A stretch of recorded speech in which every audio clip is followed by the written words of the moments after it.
The phone rang at 3 in the morning, jolting me awake like a cattle prod to the spine. My wife Kara stirred beside me, her blonde hair spread across the pillow like spilled honey. She'd been restless all week, claiming work stress, but something felt off. 20 years of marriage teaches you to read the signs. Business trip to Portland, she'd announced over dinner, barely looking up from her salmon. 3 days. The Henderson account needs personal attention. Before we dive deeper into this story, I have one small request. Please subscribe, drop a like, comment, and hit that hype button to boost this channel so more people can discover these incredible Reddit stories. I'm Brent Alden, 41 years old, warehouse supervisor at Morrison Distribution. Not the sharpest tool in the shed according to most people, but I notice things. Like how Kara's voice pitched higher when she lied, like how she'd started wearing perfume to grocery runs. The ringing stopped, then started again. "Answer it," Kara mumbled, pulling the covers over her head. I grabbed my cell phone from the nightstand. Unknown number. At this hour, it meant trouble or a wrong number. I chose trouble. "Hello? Is this Brent Alden?" A woman's voice, professional but tired. "Yeah, who's this?" "This is Jennifer Walsh from Portland General Hospital. Your wife was in an accident." "What? Kara's right here." But when I turned, her side of the bed was empty. The sheets were cold. "Sir, are you there?" Yes. What happened?" "She's stable, but we need you to come down. She's been asking for you." I hung up and stared at the empty bed. Kara's overnight bag was gone from the closet. Her car keys were missing from the kitchen counter. When had she left? How had I not heard her? The business trip story was real, but something still felt wrong. Maybe it was the way she'd packed in secret, or how she'd avoided eye contact all week. My gut churned with a familiar dread.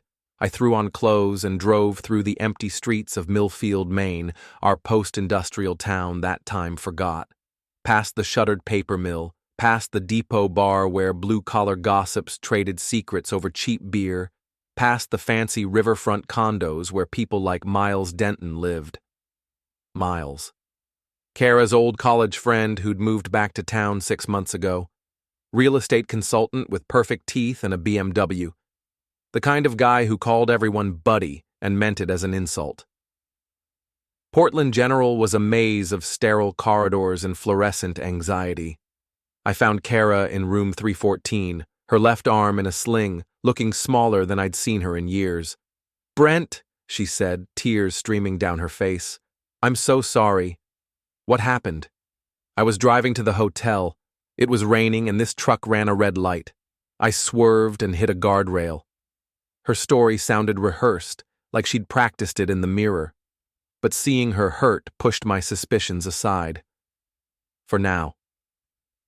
"The important thing is, you're okay," I said, taking her good hand. She squeezed back, but her eyes darted away. "I love you, Brent. You know that, right?"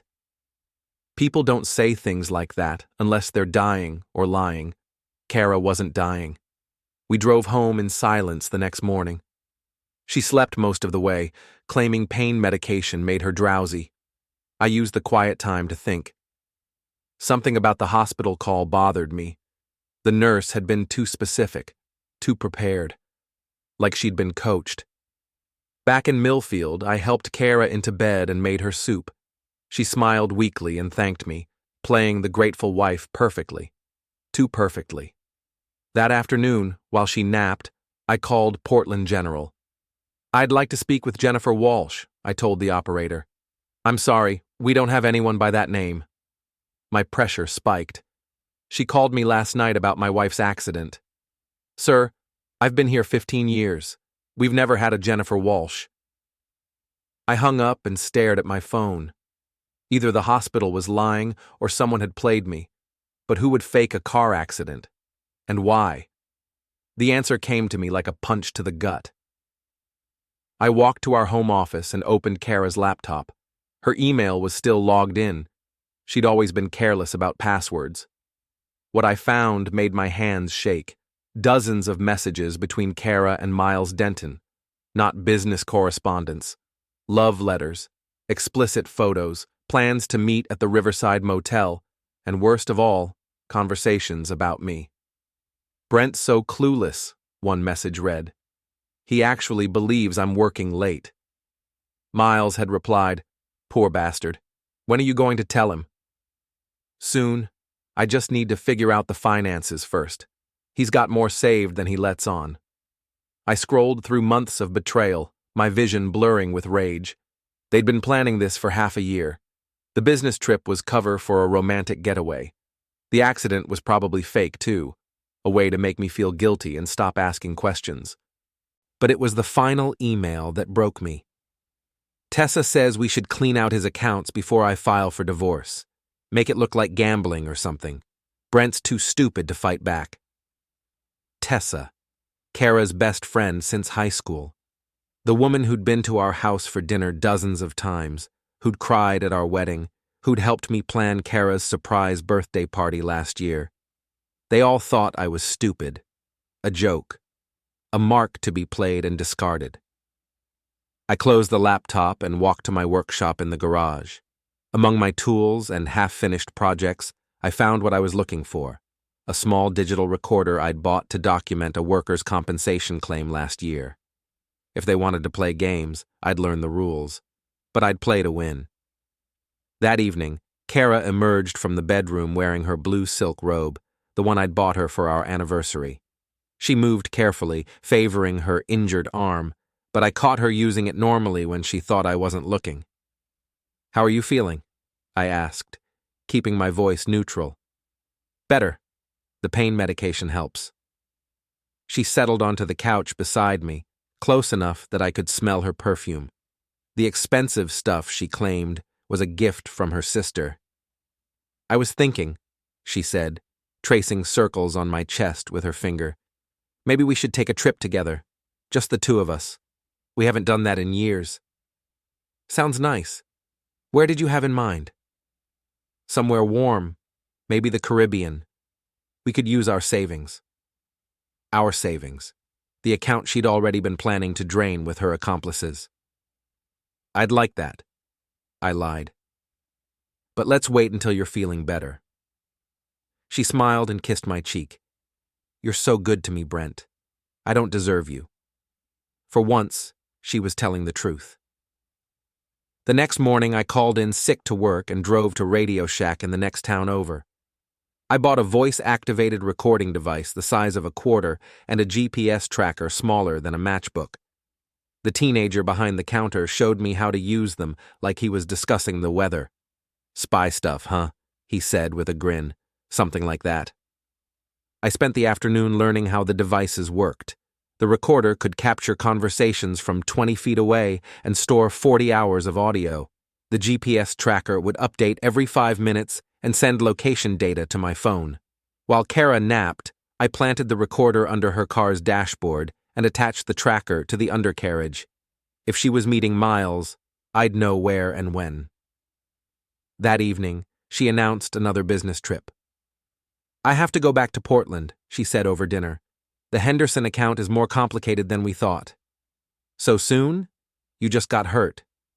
"I know, but this deal could set us up for life. Just one more trip." She was getting sloppy with her lies. There was no Henderson account.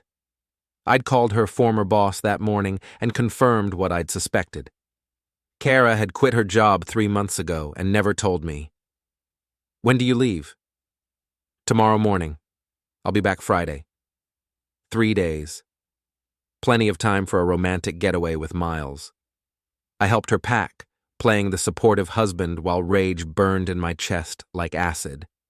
She folded lingerie I'd never seen before, black lace and silk that cost more than my weekly paycheck.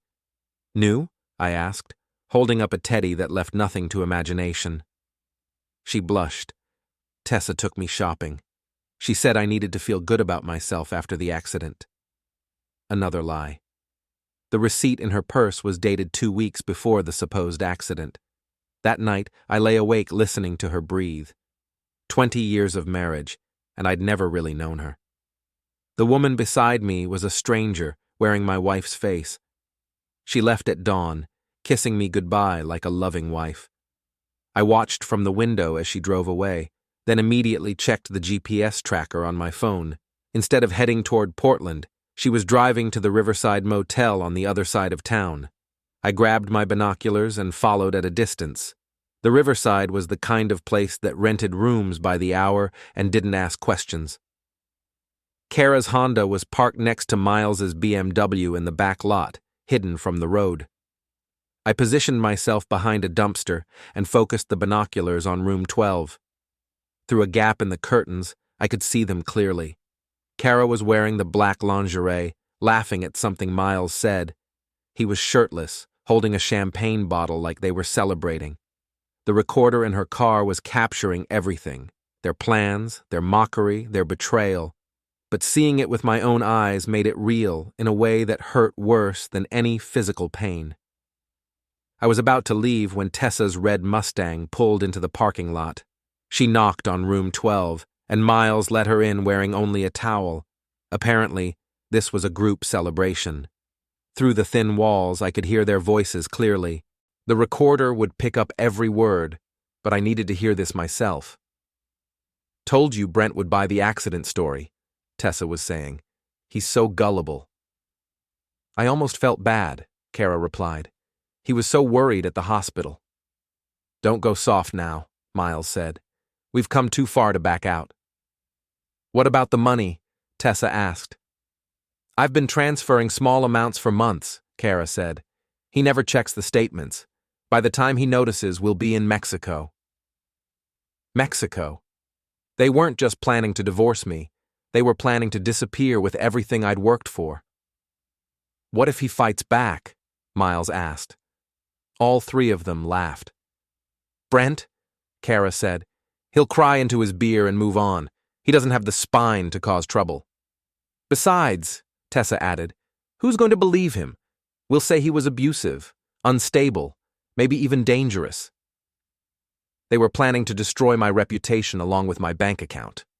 Frame me as the villain in their story. I'd heard enough. I crept back to my truck and drove home, my hands shaking with rage. They thought I was weak. They were about to learn how wrong they were. I spent the next 3 days becoming someone I'd never been before. Methodical, calculating, patient. The old Brent would have confronted them immediately, probably with his fists. The new Brent understood that revenge was a dish best served with documentation. First, I secured our finances. I called our bank and spoke with Margaret Chen, the branch manager I'd known for 15 years. "I need to freeze all joint accounts," I told her. "I have reason to believe someone is trying to steal from us." "That's serious, Brent. Do you want to file a police report?" "Not yet. I'm still gathering evidence." Margaret walked me through the process. Any large withdrawals would require both signatures. Credit cards were frozen pending investigation. The safe deposit box required both keys. "What about money that's already been moved?" I asked. She checked our account history on her computer, frowning. "There have been several transfers to an account in the Cayman Islands. Small amounts over the past 4 months. Did you authorize these?" My stomach dropped. "How much total?" $43,000. Nearly half our life savings gone. Moved to an offshore account I couldn't touch. "Can we get it back?" "If you can prove fraud, maybe. But it's complicated with international transfers." I left the bank feeling sick, but determined. Kara had been planning this for months, slowly bleeding our accounts while playing the loving wife. But she'd made a mistake. She'd left a paper trail. Next, I visited Sean Murphy, my old high school buddy who'd become a cop. We met at the depot bar after his shift, 2 middle-aged men nursing beers and pretending our lives hadn't disappointed us. "Hypothetically," I said, "if someone was stealing from their spouse, what kind of evidence would you need?" Sean studied my face. "This isn't hypothetical, is it?" I told him everything. The fake business trips, the offshore accounts, the recorded conversations. He listened without judgment, occasionally asking questions about dates and amounts. "You've got enough for fraud charges," he said finally. Maybe conspiracy if you can prove the other two were involved in the financial stuff. What about the recordings? Tricky. Maine is a one-party consent state, so if you're part of the conversation, it's legal. But if you're just eavesdropping, he shrugged. Might not be admissible in court, but it's not illegal to make them. I'm not looking to send them to prison, I said. I just want justice. Sean smiled grimly. Sometimes those are the same thing. I spent the evening listening to the recordings from Kara's car. 3 days of audio that painted a picture of casual cruelty I could barely comprehend. They'd discussed my habits, my weaknesses, my trusting nature, like I was a lab rat they were studying. Kara had shared intimate details about our marriage, our private life, my insecurities. Miles and Tessa had laughed at stories that should have been private, but it was a conversation from the second day that made me see red. I almost feel sorry for him, Kara had said. He tries so hard to make me happy. Guilt is weakness, Miles replied. He's been holding you back for 20 years. You deserve better. I know. It's just, he really loves me. Love is for suckers, Tessa chimed in. Take the money and run. You can find love in Mexico. They'd laughed again, and I'd had to stop the recording before I put my fist through the wall. By Friday afternoon, I had everything I needed. Bank records showing the unauthorized transfers, GPS data proving Kara's lies about business trips, hours of recorded conversations detailing their plan. But evidence wasn't enough. I wanted them to suffer the way they'd made me suffer. I wanted their friends and family to see who they really were. I wanted their reputations destroyed and their futures ruined. I wanted revenge.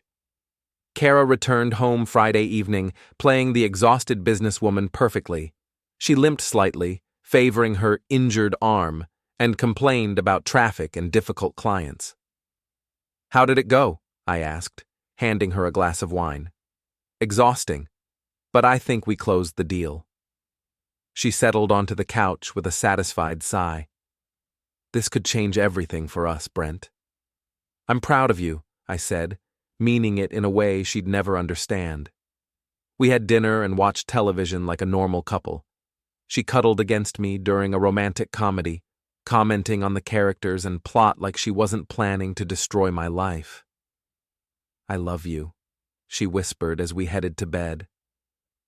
I love you too, I replied, and for the first time in days, it wasn't a complete lie.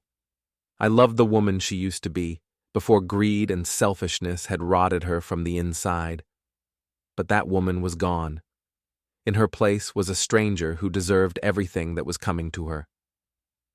Saturday morning, I made breakfast while Kara showered. Pancakes, bacon, fresh orange juice, her favorite meal. A condemned woman's last request, though she didn't know it yet. This is wonderful, she said, cutting into her pancakes with genuine enthusiasm. What's the occasion? Can a man cook for his wife? She smiled and reached across the table to squeeze my hand. I'm lucky to have you. After breakfast, I suggested we sit in the living room and talk. Something in my tone must have alerted her because her smile faltered slightly. Talk about what? Your business trip. I pulled out my phone and opened the audio file. Kara's recorded voice filled the room. Brent's so clueless. He actually believes I'm working late. The color drained from her face. She opened her mouth to speak, but I held up my hand and let the recording continue. Poor bastard. When are you going to tell him? Soon. I just need to figure out the finances first. He's got more saved than he lets on. Kara lunged for my phone, but I pulled it away. There's 43 hours of this, I said calmly. Should I skip to the part where you discuss framing me as abusive? She sank back onto the couch, her mask finally slipping. The loving wife disappeared, replaced by something cold and calculating. How long have you known?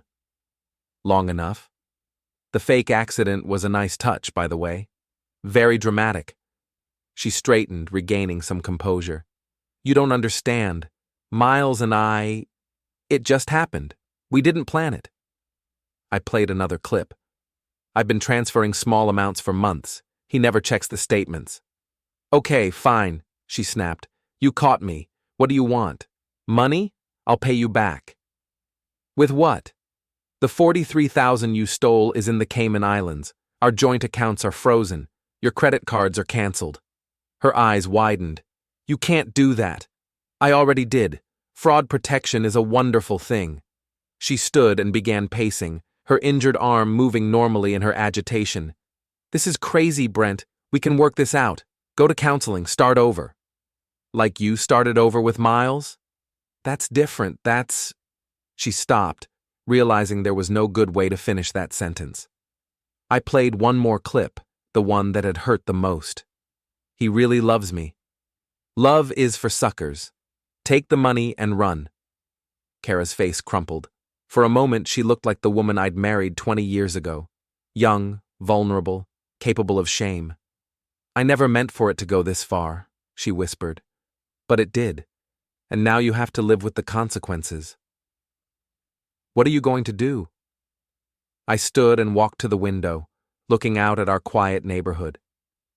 Mrs. Lavoie was tending her garden, probably listening to every word through our thin walls. I'm going to give you a choice, I said. You can leave quietly. Take your clothes and your car and disappear. I'll file for divorce on grounds of abandonment. You get nothing, but you get to keep your dignity.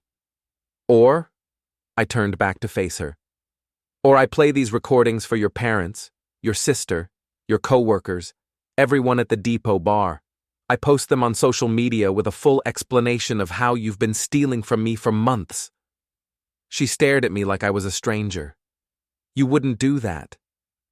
Try me. We stood in silence for a long moment, measuring each other. Finally, she laughed, a bitter sound with no humor in it. You think you're so smart, don't you? But you're forgetting something important. What's that? Miles isn't going to just disappear. He has a business here, a reputation. He'll fight back. Let him try. She moved closer, switching tactics. Brent, please. We had 20 good years together. Doesn't that count for something? It did. Until you decided it didn't.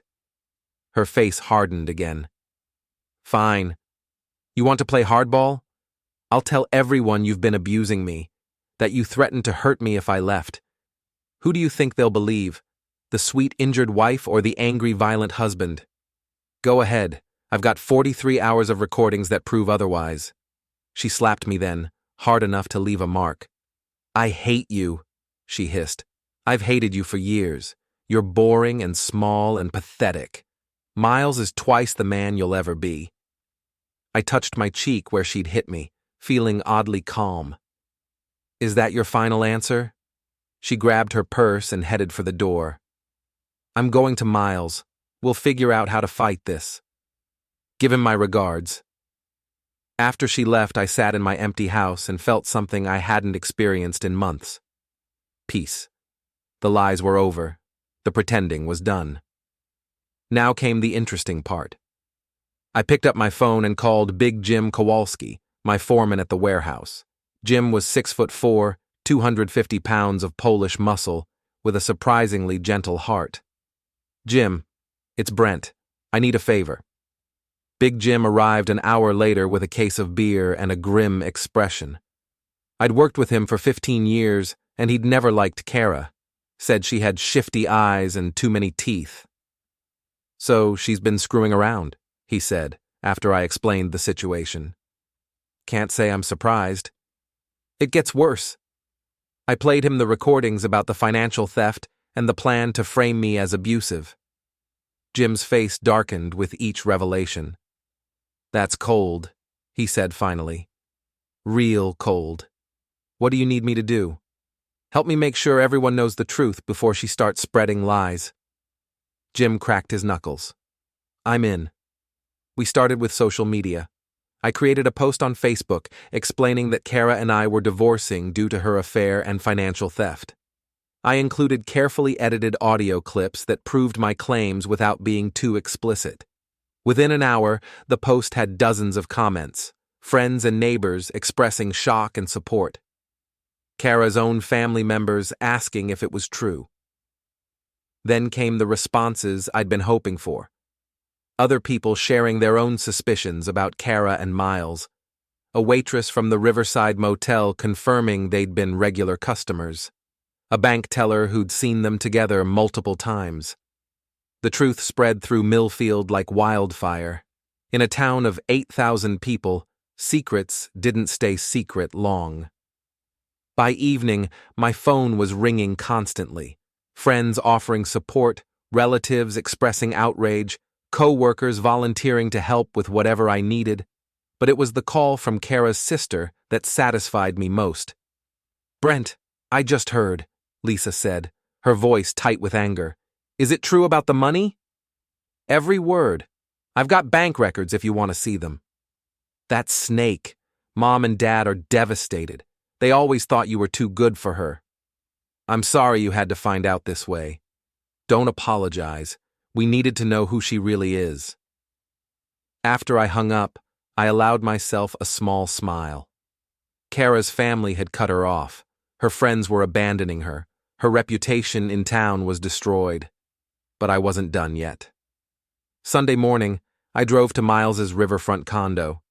His BMW was parked outside, along with Kara's Honda and Tessa's Mustang.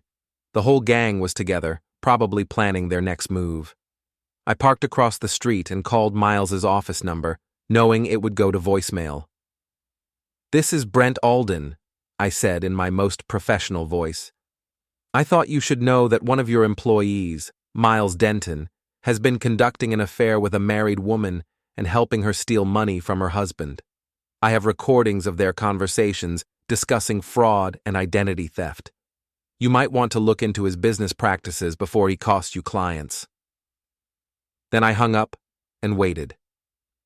20 minutes later, Miles burst out of his condo, still in his bathrobe, talking frantically on his phone. Through my binoculars, I could see Kara and Tessa watching from the window, their faces pale with worry. My phone buzzed with a text from an unknown number. "We need to talk. M." I typed back, "Nothing to discuss. You're making a mistake. This doesn't have to get ugly." "Too late for that. Meet me at the depot tonight. Just you and me." I considered it. The depot would be crowded on Sunday night, full of people who'd already heard the story. Miles would be walking into a hostile crowd, and he was arrogant enough not to realize it. 9 o'clock, I replied. The rest of the day crawled by. I cleaned the house, did laundry, paid bills, normal Sunday activities that felt surreal given the circumstances. Every few hours, I'd check social media and watch my post get more shares and comments. Kara had finally responded with her own post, claiming I was lying and that she was the victim of abuse. But the damage was done. For every person who believed her, 10 others sided with me. At 8:30, I drove to the depot. The parking lot was fuller than usual. Word had spread that there might be a confrontation. In a town where the biggest excitement was usually the high school football team, a real-life drama was irresistible entertainment. I walked into the smoky bar and was greeted like a conquering hero. People bought me drinks, patted my back, told me I was better off without her. The bartender, a grizzled ex-Marine named Tommy, poured me a whiskey and refused my money. "This one's on the house," he said, "for services to the community." At exactly 9 o'clock, Miles walked in, wearing an expensive suit and his usual arrogant smile. The bar fell silent, 40 pairs of eyes tracking his movement. He spotted me at a corner table and walked over, ignoring the hostile stares. "Brent," he said, extending his hand. "Thanks for meeting me." I didn't shake it. "Say what you came to say." He sat down uninvited, still playing the smooth businessman. "Look, I know you're upset, but this thing between Kara and me, it's real. We're in love. Congratulations. She's going to leave you anyway. Why make it ugly? We can work out a fair settlement, split everything down the middle. You get to keep your dignity, she gets a fresh start. Everybody wins." I sipped my whiskey, letting him talk. The thing is, he continued, you're embarrassing yourself with all this social media nonsense. People are starting to feel sorry for you. The cuckolded husband, acting out because he can't accept reality. Is that what people are saying? He leaned forward conspiratorially. Between you and me, buddy, Kara was never really happy. She stayed with you out of pity. But she deserves better, don't you think? The bar was still quiet, everyone straining to hear our conversation. Miles was too focused on his pitch to notice. She deserves better, I agreed. Someone honest, faithful, someone who wouldn't help her steal from her husband. His smile faltered slightly. I don't know what you're talking about. I pulled out my phone and played one of the recordings. Miles's voice filled the bar. I've been helping her move money to the offshore account. Small amounts, nothing he'll notice. The color drained from his face. Around us, people began muttering angrily. Where did you get that? Does it matter? He stood abruptly, his composure finally cracking. You recorded private conversations? That's illegal. Actually, it's not. I checked. Big Jim appeared beside our table, all 250 pounds of him. Problem here, Brent. No problem. Miles was just leaving. Miles looked around the bar, finally noticing the hostile faces surrounding him. This isn't over, he said quietly. Yeah, it is. He walked out to a chorus of boos and catcalls. Someone threw a peanut at his back. After he left, the bar erupted in celebration. People bought rounds, told stories about their own cheating spouses, and praised my handling of the situation. But I wasn't celebrating yet. The real confrontation was still coming. Monday morning brought consequences. Miles was suspended from his job pending an investigation into his business practices. Kara was evicted from the apartment she'd rented under a false name. Tessa's husband filed for divorce after learning about her role in the scheme. But instead of retreating, they doubled down. Kara filed a restraining order, claiming I'd threatened her. Miles hired a lawyer and demanded I stop harassing him. Tessa posted on social media that I was a dangerous stalker who couldn't accept rejection. Their desperation was showing, but it was also dangerous. Cornered animals lash out unpredictably. The showdown came Wednesday evening at the town's summer festival in Riverside Park. I hadn't planned to go, but Big Jim convinced me that hiding would make me look guilty. Besides, he said, half the town will be there. Safety in numbers. The festival was Millfield's biggest social event. Carnival rides, food trucks, live music, and enough gossip to fuel conversations for months. I arrived around 7, bought a funnel cake, and tried to blend into the crowd. It didn't work. People kept approaching me, offering support or asking for details about the divorce. I was polite but non-committal, not wanting to give Kara's lawyer any ammunition. I was watching the local band butcher a Springsteen cover when I spotted them near the beer tent. Kara, Miles, and Tessa huddled together like conspirators. They looked desperate and dangerous. Kara saw me first. She said something to Miles, who nodded grimly. They started walking in my direction, pushing through the crowd with obvious intent. I could have left. Should have left. But something in me was tired of running, tired of being the victim in their story. They confronted me near the bandstand, where half the town could see and hear everything. There he is, Kara announced loudly, my abusive ex-husband. People turned to stare. The band stopped playing. Hello, Kara, I said calmly. Don't hello Kara me, you psychopath. Tell everyone how you threatened to hurt me if I left you. Murmurs rippled through the crowd. This was better than cable television. I never threatened you, I replied. But I do have recordings of you threatening to frame me for abuse. Miles stepped forward, trying to look intimidating in his designer polo shirt. You need to stop this harassment, Brent. We're prepared to take legal action. Go ahead. I'm sure the police would love to hear those recordings. What recordings? Tessa demanded. You're making it up. I pulled out my phone and played the audio file. Kara's voice clear as day. We'll say he was abusive, unstable, maybe even dangerous. The crowd's mood shifted instantly. Sympathetic looks turned to disgust. People began backing away from Kara and her accomplices. That's taken out of context, Kara stammered. I played another clip. Love is for suckers. Take the money and run. Someone in the crowd booed. Others began calling out insults. Miles grabbed Kara's arm. We're leaving. But Kara had snapped. 20 years of marriage, and I'd never seen her lose control completely. She screamed at the crowd, at me, at the unfairness of being caught. He's a loser, she shrieked. A boring, pathetic loser who held me back for 20 years. I deserve better. I deserve happiness. You deserve prison, someone shouted back.